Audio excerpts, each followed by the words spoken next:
Hi, my name is Chris Segura, and welcome to another episode of Block Talk. Today I'm joined by my colleague, Mike Walker. Mike, you want to introduce yourself? Thank you for having me. Mm-hmm. So my name is Mike Walker. I'm in the Applied Innovation Group. And what we do is we do some interesting things with our customers where we help our, more on the business side, help them understand how to use all these great emerging technologies. Mm-hmm. And as you can imagine, blockchain is the most hyped technology on the planet. So that comes up in Good bet. discussion Mhm. quite a bit, Yep. right? So really, I help organizations soul search really where they want to go with these technologies and move past the Mhm. hype and focus on real business outcomes with these technologies. Awesome. So, in your discussions, I imagine there's kind of sort of common patterns that come up over and over, right? Can you sort of help us what are the patterns you see for maybe in the past, maybe in the future? What's common for you guys? Absolutely. And Mhm. so, since this technology is so hyped, there's a lot of misconceptions. And so, some of the major trends, and I'll keep it simple for our discussion today, Yeah. but there's really three core trends that I see in the marketplace. First and foremost is there is a general fatigue around these technologies. And CXOs, whether it be a CIO, Fatigue in terms of too many acronyms, too much hype, not enough delivery. it's more the latter, right? Mhm. So it's there's with our world, there's always going to be acronym soup. However, really, it's about we see all this POC activity, Sure. but not a whole Yep. lot of delivery Mhm. of real Yep. solutions. And so, really, how I like to look at this is practical blockchain implementations. And that's Cool. really kind of Mhm. the core first trend is companies are quickly shifting to, okay, yeah, I got to get that MVP out. But with that MVP, is that MVP leading to something that's going to solve a legitimate Mhm. business problem and not Yeah. just solve the problem of, yes, this technology is legitimate? We're Yes. Yeah. past Yeah. that point Mhm. now. And, if we believe our analyst friends, whether it be Forrester or Gartner, we're moving in, past hype cycles and all that great stuff. So now it's about producing real results. And so that's the first key trend that I see is, moving past the POC and getting practical. Awesome. Mhm. Second, it's realizing that when we start to talk about these technologies practically, um, now we start to talk in terms of solutions and realizing that with blockchain solutions, blockchain is actually a small percentage of the overall solution. Mhm. It's a critical component of the solution. However, it may only be 10 or 20% of the Yeah. overall solution. I think in this show we've always said blockchain is really a technology. It's not a solution, right? It's a Yeah. component of a solution, but it by itself, a ledger doesn't do anything. You have to connect it to other things to gain value, to gain insights. Right? And so what we see is kind of the second major trend is really convergence. So it's convergence of three emerging technologies to build compelling solutions. And those three are blockchain, providing a foundational data service capability that allows us to move past traditional databases that were built for companies. Mhm. They weren't built for ecosystems. Yep. They weren't built for Yeah. peer-to-peer data sharing, right? They weren't also built for mastering data, at least very well, without having a whole separate stack and solution. And so blockchain is a really great way of doing that. But also in today's world, we see a lot in the news, our governments and regulations around things like data sovereignty and data privacy. Mhm. And those are key capabilities baked into blockchain that we should talk more about when we're talking with our business partners. So it's blockchain providing those capabilities, but also what are companies trying to do today? They're trying to digitize. They're trying to move from the analog to the digital. And so IoT starts to come into picture as the bridge into those worlds, linking into blockchain to master that data, provide auditability and traceability, etc. And then the third leg of that stool is putting intelligence around all of that Sure. and understanding that we live in a world where, this year, Gartner says there's going to be 20 billion IoT sensors out in the wild. Well, all these sensors are talking to each other. It doesn't matter who it's made from, when it's talking to it, everything's talking to everything else, and there needs to be intelligence wrapped around that. So we see as a second key trend is really the convergence of those three technologies because there is a lot of serendipity between all those technologies and working well together. So how do you see, like, for example, so I have IoT data, or I have IoT devices generating data about their environment around them. Yeah. You have AI and ML sort of gaining intelligence, delivering knowledge from that data. Where does blockchain sort of wrap these two together? Or is it on top? Is it around? How do these two work together? So the cool thing here is one of the key challenges with AI. We'll talk about AI for a second, and then we'll move into IoT. With AI, it's one of these things: garbage in, garbage out. Yep. Right. And so if I don't have good, trustworthy data, I'm not going to have really good intelligence. Mm-hmm. Right. Or I'll have misleading and biased intelligence. Sure. Yeah. And so where blockchain comes in is it can master that IoT data. It can master other sources, data that's hand entered, scanned, whatever it may be. And so that's one of the key benefits that blockchain is going to bring back to AI. For IoT, it's about the tracking and trust, right? So if I'm in a scenario where I'm in a highly regulated world, let's say I want to prevent an E. coli outbreak, right? Yes, I've got IoT sensors on the lettuce. Is it the right IoT sensor? Did someone do something fraudulent? Was there a man-in-the-middle attack? Can I have a digital signature that essentially can attest that, yes, authoritatively, this was the device, that had sent this particular data to that blockchain, and it's immutable, et cetera. Yeah. And we bring all that together, and we see real world solutions where we've got a factory floor. And we've got issues where people are retiring. And so you've got new folks coming in that don't have the institutional knowledge of the past 30, 40 years. But also we're shifting from paper to digital. Mm-hmm. Well, we've got a convergence of all these different factors, and where these three technologies are going to be able to help me in a very tangible way is I've got IoT that's able to say of these devices and how I should interact. I've got maybe a augmented reality or virtual reality or mixed reality that's intersecting with those IoT sensors, that's able to provide that mixed reality scenario with blockchain to say, yes, this is true authoritative data, right? Yep. And then I've got AI ML that's automating the repetitive tasks for me where I don't necessarily have to do this. So you can kind of see in these scenarios where it's very, very complementary in nature.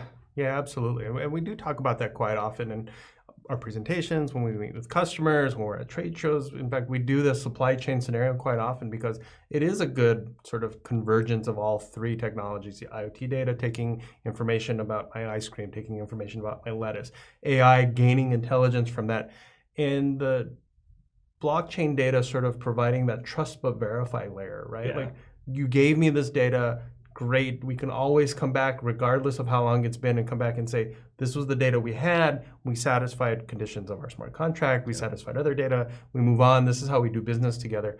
And in my mind, it's really the codification of our business process that blockchain is really sort of helping sort of put these two technologies together. I think it's great. And here's another thing that oftentimes we don't think about is data quality. Yes. How much time do we spend with integration and cleaning up our data in a reactive way? Blockchain gets in front of all that. Essentially what we're doing is we have that smart contract. As soon as you put data into that blockchain, it is validated, it's purified. So all those back-end reconciliation processes that we have, whether it be in our finance organizations or in other areas in our organization, those start to go on the endangered species list, right? Just naturally by using these technologies together. Very cool. Now the third key trend, and we've alluded to it with the other two, is all around digital ecosystems. Sometimes it's referred to as blockchain consortiums.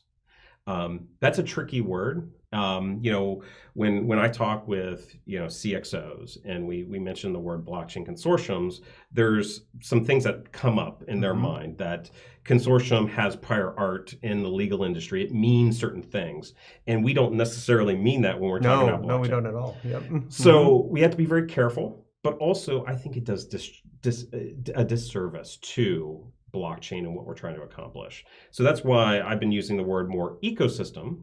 And you'll see, Gartner calls them business ecosystems. I call them digital ecosystems because that's really what we're doing. Is we already have ecosystems today, but largely they're analog and they're prone with all sorts of manual processes. And really what we're trying to do is we're trying to digitize. So oftentimes internally when we refer to ecosystem, we mean actually something different. Often we use that to refer as partners. When you're using ecosystems, you kind of mean a little bit of everything, right? Partners, absolutely, customers, people that are doing some sort of business together, right? In various ways. We're transacting together for an outcome. That's a good, And it could be a partner. It could be a device, Hmm. right? It could be lots of different things. Yep. And knowing that we are in a world which is, I'll go to kind of the business school definition.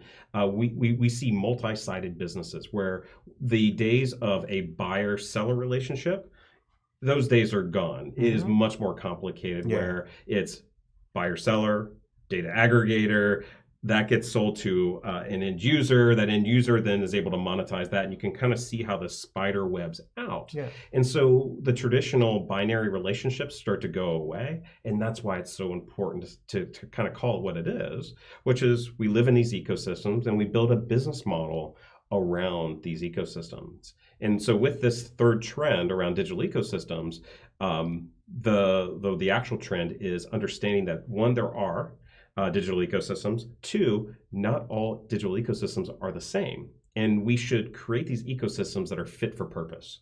And so you've got three major types. You've got a founder-led model, which is really all about saying, I've got one company that's going to create a permission blockchain, and they're going to control it end to end. Hmm. And it may be from a competitive perspective they want to do that, or it might be a regulatory perspective. Hmm. Give you a great example. I was in Tel Aviv about 9 months ago, and I'm sitting down with the CTO for the city, and we're talking about their blockchain implementation for the lights and The street lights is street smart city. Yep. lights, the electricity and all that great stuff. And I said, so so it's permissioned, it's private, et cetera, et cetera. So tell me, will it always be that way? Well, of course. Why would we? We're saving a bunch of money. This just makes sense. We don't need these other requirements, so we're not going to do that. Yeah. Okay. Now, that's fine for some scenarios. And maybe it's a part of your journey as well. Maybe it's the first evolutionary step to prove an idea. But also we see other models like a partnership-driven model where you've got two major organizations that join essentially a joint venture and do it together. The governance and the architecture looks different there. And then you've got kind of true quote-unquote consortiums that are more industry-driven. In the industry-driven ones, we actually see the smallest percentage, believe it or not, in this blockchain world in that category. And the reason why is it's hard. I was just going to ask that. Yep. And it's hard enough to get your business executives, your lawyers, your risk management people, your information security people all to agree. Now imagine timesing that by 10 or 50. Is this a point in time limitation, meaning the industry is just young, it's growing, this will solve over time? Is it a technology problem? What? I think it's all of the above. Yep. And I think it's one, a lot of it's, hey, we're just not ready. Mm-hmm. And with lots of big organizations, they want to mitigate as much risk as possible. Yeah. And so they're like, if someone's willing to try this and incubate this for a little while, we're going to let them do that, and then we'll kind of get involved, number one. So that could be a scenario.